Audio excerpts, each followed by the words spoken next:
This is MODX M by Yamaha, the next generation of its MODX line, and the less expensive, more portable version of their current flagship Montage M synth. In this video, I'll take a look at what's new in MODX M compared to the old MODX, and what you're not getting compared to the flagship Montage M. I'll spice things up with workflow tips throughout the video, and then discuss pros and cons compared to the competition. Before I start, a quick disclosure: Yamaha sent me the MODX M. Other than that, no money changed hands. They have no say over the content of this video,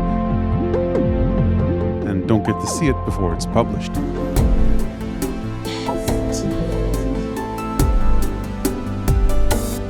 Okay, first an introduction. This is the 88 key version of MODX M. If weighted keys aren't essential for you, you can get the less expensive 61 key and 73 key versions with synth action keys that perform exactly the same way and have the same hands-on controls, way less, and look substantially sleeker. So with that said, I'll start with a comparison to the previous generation MODX and MODX Plus. There are a lot of external differences, but the biggest internal difference is that the MODX M now has a brand new AN-X engine, or virtual analog engine,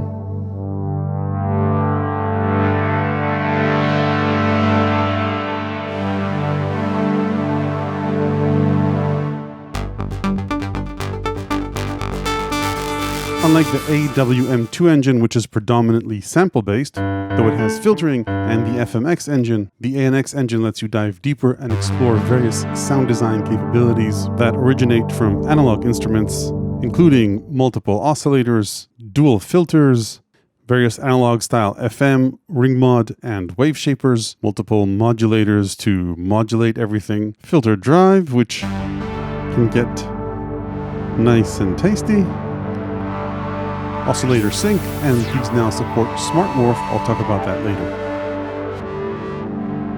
In terms of polyphony, you get 12 AN-X voices compared to 16 on Montage M, and 128 voices for each of the AWM and FMX engines. That remains the same as the old MODX, compared to 256 AWM2 voices on the Montage M. Internal storage for samples is a bit bigger than the old MODX. It's about 1.9 gigs, compared to double that on the Montage M. Then another important internal update to the engine compared to the previous generation MODX and Montage is that each sample-based AWM2 part can now hold up to 128 elements instead of just 8. That's a big deal because previously a concert piano like this would need to span across more than one part, because each part could only hold 8 elements. Elements are things like velocity layers, for example. So if I dive in to edit this, you'll see that this piano has 18 elements. So previously we'd need 3 parts to host it. So our main part count remains 8 performance parts and another 8 tracks, which are second-class citizens for direct or MIDI control. But we can now get a lot more mileage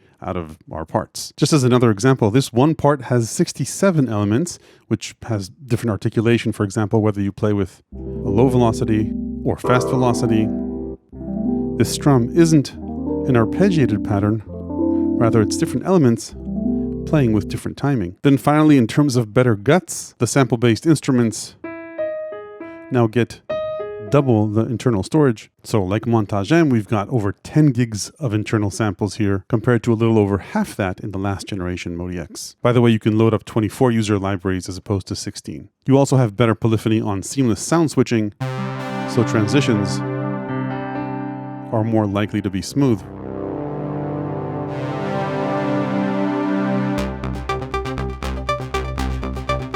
So that's what's new on the inside. Then in terms of hands-on controls, MODX M is a significant step up compared to the old MODX. 2 things in particular are my favorite. The first are these 6 new display knobs, which are relevant pretty much everywhere except this screen. These are endless detent encoders, and when there are little tabs on top, that means that the encoder next to them is active. And as you can see, when I move between different views, there are less or more of them, as is relevant. These are particularly useful when you're editing various synth parameters. So previously you had to tap a parameter and then edit its value with this dial or with the increase or decrease buttons. Now you'll see usually an entire row highlighted, and you can change its parameters very easily. If you want to move to a different row, just tap below and you can control its parameters. So this works very nicely across the board. They're usually aligned with whatever's going on. It's much more fun and fast to explore synth parameters this way.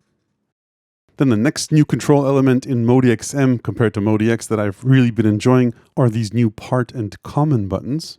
These buttons let you quickly select parts, so that's pretty obvious, and then quickly go in and change the focus to common performance controls. Now, previously, of course, you could make these selections using the touchscreen or using these drop downs here, but these are much faster, and as you can see, you don't need to have them as an overlay on the screen. While holding Shift, you can use them to quickly go between elements or oscillators or operators in a part. So let's bring up this menu just to see that very quickly.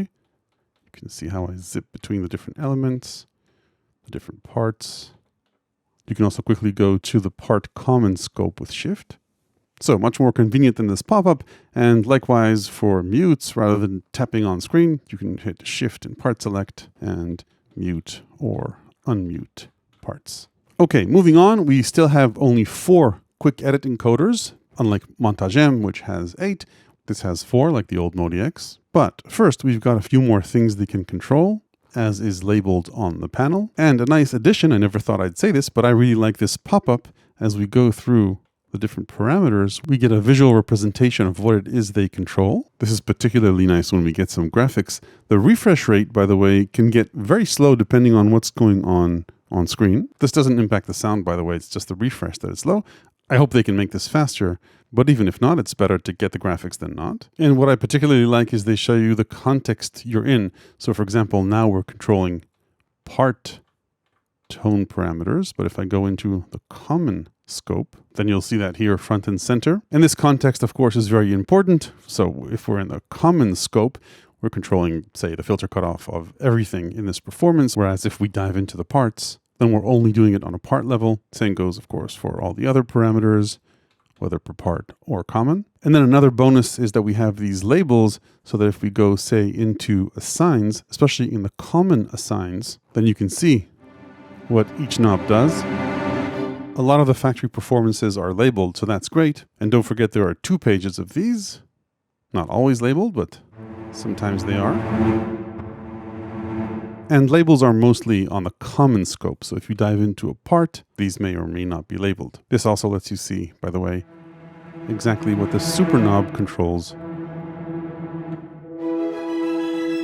By the way, if you want to see everything the super knob controls, you'll see that on the super knob tab. Anyway, another new related feature that's brought down from the Montage M is the page jump button. So what this does is as follows. Let's say that we're editing the filter cutoff and we want to dive deeper into what the filter does. If you hit the page jump button, it'll take you to the contextually relevant page. Now we were in the common scope. If we go into the part scope, then go ahead and edit our filter cutoff, press page jump, we'll find ourselves on the part filter control. And this works regardless of how you navigate around. So let's say I go into here, I want to get back to the filter, just press this, and I'm back to wherever I'm at here within the context of the part or performance. Same goes for anything else, say for the effects or for the assigns. This works the other way too with Shift. So say if I go into the filter and I hit Shift and page jump, since I'm on the filter envelope here, you saw it jumped to the filter envelope here. Now there aren't that many places to jump here, obviously, say compared to the Montage M, which has a screen here. If it can't find where to jump,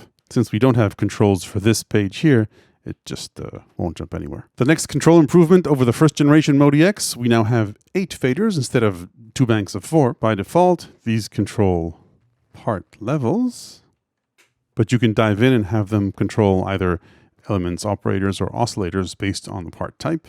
There's a nice pop-up that shows you what they're controlling at any given time. And when you're controlling organ sounds, they behave like drawbars, and you can pull up this nice view too. Then beside that, MODX M has a bunch more buttons you won't find on the original MODX. Keyboard hold way back here is a fun one.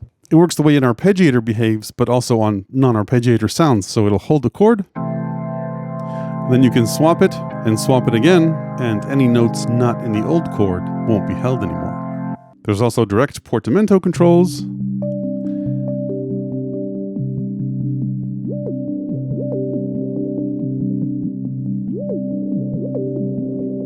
And we now have 8 scene buttons as opposed to just 4 on the old MODX. In a performance situation, it makes things that much more accessible. Just by way of introduction, if you're not familiar with scenes, they act kind of like macros for a number of parameters as listed here, as long as you turn the buttons for those on.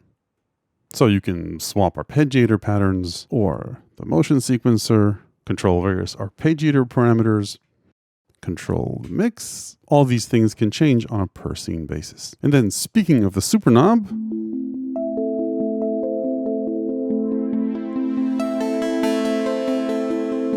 it now gets a middle position. So previously it would morph between 2 parameter positions, the left and right ones. Just as a reminder, the super knob controls common level assign parameters. So for example, for this assign, as you can see, it goes from 320 to 837. If we wanted to add a middle position, let's make it extreme. Let's make it go to 0, hit shift and press middle, and you can see it now goes from 320 through 0 to 837. So effectively it looks like this as it morphs between 3 values. And this is applicable to all 8 common level assigns.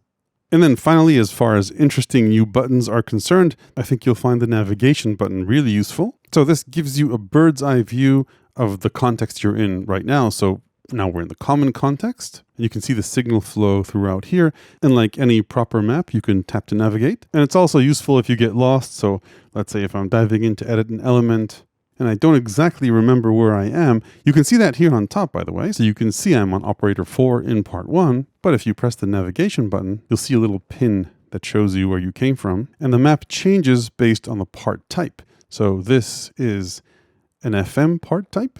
This is an AWM part. This is a drum part. You've got those as well. This is what navigation looks like for AN-X parts. You can see the different oscillators, the different modulators impacting them. And again, once we dive in, say, to the envelope of this oscillator, you can see the context either up here or with a little pin inside here. You can hit exit, by the way, to go back. Zooming out, finally improved on the hardware side compared to MODX is a new keybed. Unfortunately, I don't have access to the old 88 key MODX, so I can't compare the two. And I've not tried the 61 or 73 key MODX M's. Regardless, if you want to get a feel for the feel, I'd recommend trying them in store if you can. Then one last big new thing for MODX M is that if you buy it, sometime in 2026, you'll get access to the ESP plugin, just like Montage M users. ESP stands for Expanded Soft Synth Plugin, and it's an entire version of the MODX M or Montage in software form, which you can run either in conjunction with the synth or totally on its own, say controlled by another MIDI controller. It's pretty amazing. It's got, as far as I saw, all the Montage engines, samples, settings, everything, you name it. You can edit anything down to the last parameter. And just to clarify, it isn't just a big screen for the MODX M or Montage. It also has the entire synth engine running locally on your computer. So if you want, you can work on your performance on the go and then download it to your keyboard or vice versa. And if for some reason your MODX M dies right before performance, you can still perform with the plugin running on a computer with any MIDI keyboard. So that's it for the MODX M compared to the old MODX, clearly better in many ways.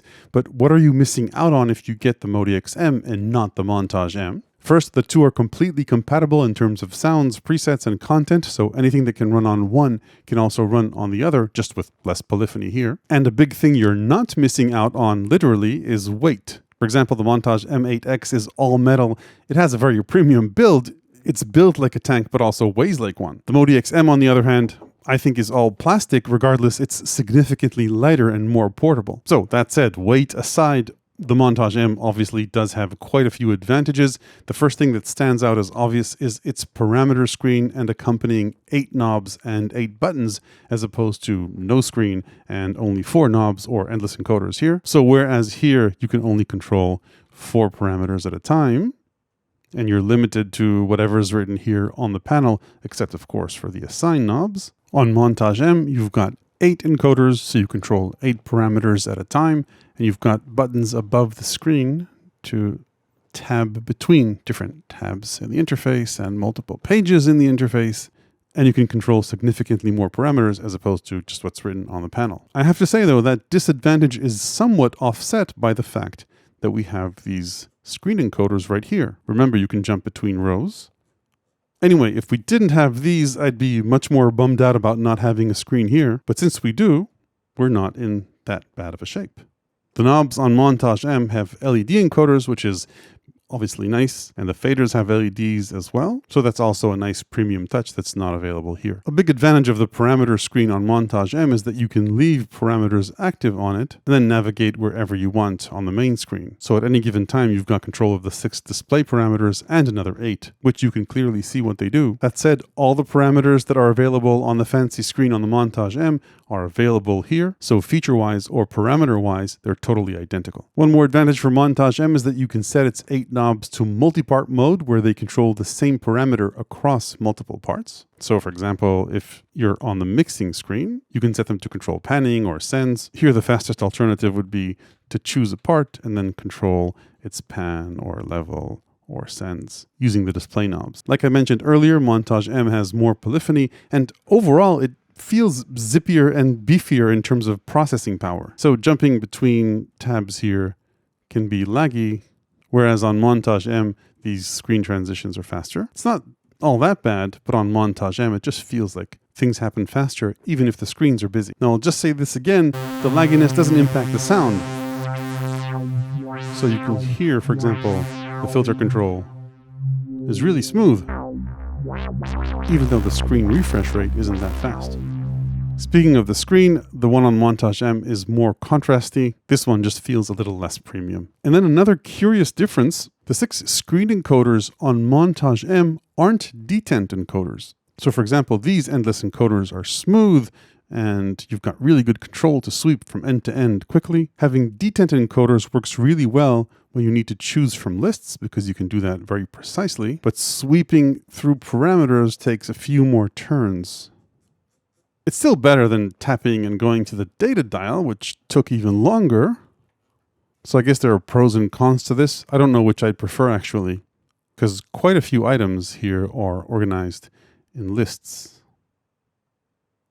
On the Montage M, these encoders also have LEDs under them, which light up next to them when they're active, but there are these labels on top here, so I don't think it's that big of a deal to figure out which of them you can use and which you can't. Moving on, the next difference between the 88 key version of Montage M and the MODX M is that the Montage M8X has a keybed with polyphonic aftertouch, meaning that it detects pressure applied to each key separately, and the other Montage M's have regular aftertouch, meaning pressure applied to a single key is applied across the keybed, whereas all 3 MODX M's don't have aftertouch at all. Finally, another difference, the Montage M has a ribbon under the mod wheels and dedicated setlist buttons on the right. MODX M has neither setlist buttons nor the ribbon. However, you do get a touchscreen ribbon here, which emulates the behavior of the Montage M ribbon.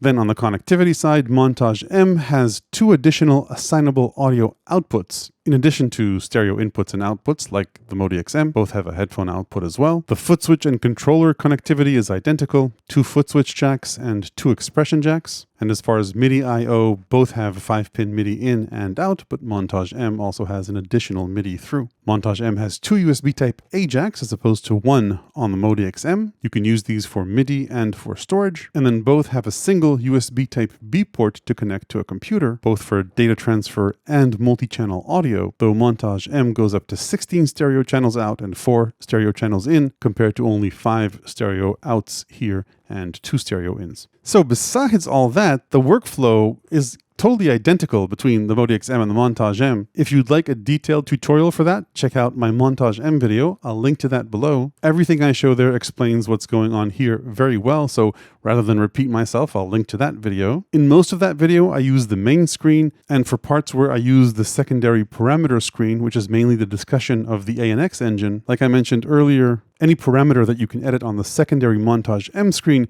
is also available here, with more parameters here, by the way, and you can see more parameters at once on the screen, so I guess that's a pro for using the main screen, as opposed to seeing only 8 parameters at a time on the secondary Montage M screen. That said, there's something you won't see in that video. Since I made it, the platform has received a few updates. I'll show them on screen now, but there's one cool one I wanted to discuss here, and that's that Smart Morph now also works on ANX sounds, not just FMX sounds. So just as a reminder of what Smart Morph is, if we go to parts 9 through 16, and let's load up a few sounds into them. I'm sorting by ANX sounds. Anyway, let's load up say this one, and then go ahead and load up another one. Let's say this one, and let's load up another one. And let's load up one more. Let's maybe go for something a bit different. So let's settle for these 4. We go into Smart Morph, and let's go into Edit and hit Learn. It takes it a bit of time to do its thing. So these squares represent our 4 presets, and we can morph to any spot in between to discover new sounds.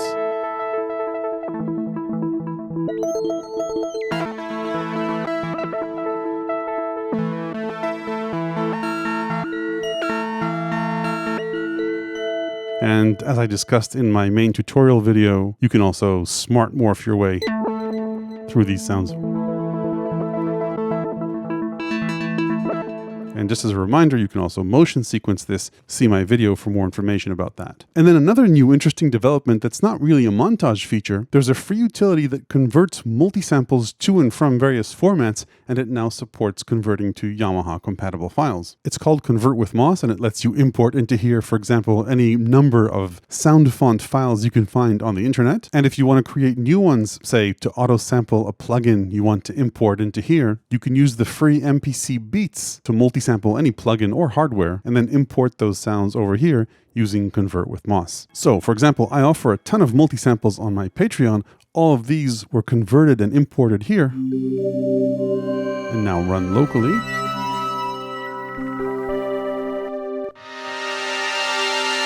Finally, this is a bit of shameless self-promotion, so feel free to skip to the pros and cons, but I checked my +3 pedal and it expands MODX M and Montage quite nicely. If you plug it into the sustain pedal jack, you can use it to temporarily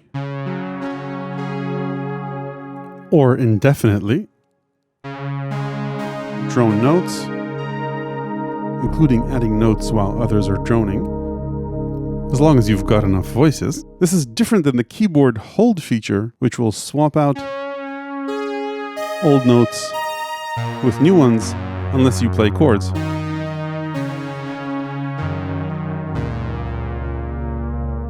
And you can use the sustain side alongside a foot switch pedal if you plug them both in a mono splitter. Or I just swapped them out. You can plug the sustain side into the second foot switch jack and then assign it to any one of a number of destinations. So right now it's set to live set plus, meaning that you can just tap this button to move between live sets. So that happens quickly. Of course, the point is that you can do this from any screen. And there are a number of other options here. For example, tap tempo or any other MIDI CC switch you like. Then on the expression side, you can use this to control the super knob if you'd like a super fader instead of a super knob, or assign this to control any other parameter you want. So for example, if I wanted to, say, apply this to overdrive, then just hit Control Assign, move the fader. So I've now also assigned the foot control to overdrive, and it sounds like this.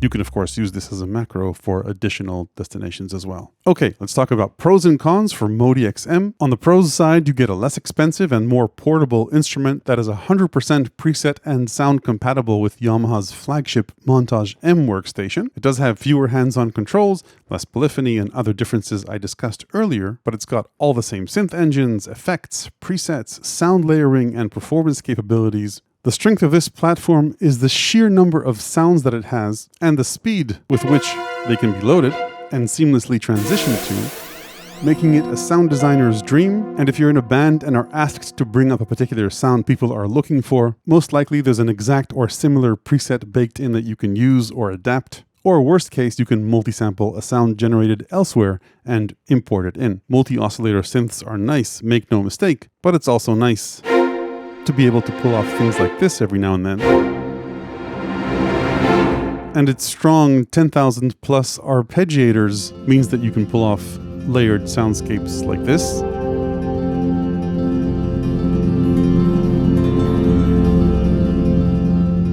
So all that's great. Then on the cons side, with power comes complexity, and there's a lot to learn here if you want to dive in and learn to make your own sounds. Also, you can't sample or multi-sample using any tools on board, nor can you slice or chop samples here. So you'll need to do all of that editing elsewhere and then import those files over. And then even though the screen is a touch screen, you can't touch a parameter and edit it. Luckily, we now have the display knobs, and it's easy to jump rows and edit parameters this way, but it would be nice to just tap a parameter and change it on screen like you can with other platforms. Also, sequencing is very basic. While you can record both entire songs or scene-based patterns here, you need to either play them in live or load up MIDI files. There's no step sequencing, no grid editor for notes, so either be skilled with performing or be skilled with MIDI. Once you get your patterns in, it does have an Ableton Live style clip launcher for scenes, so you can say play a scene,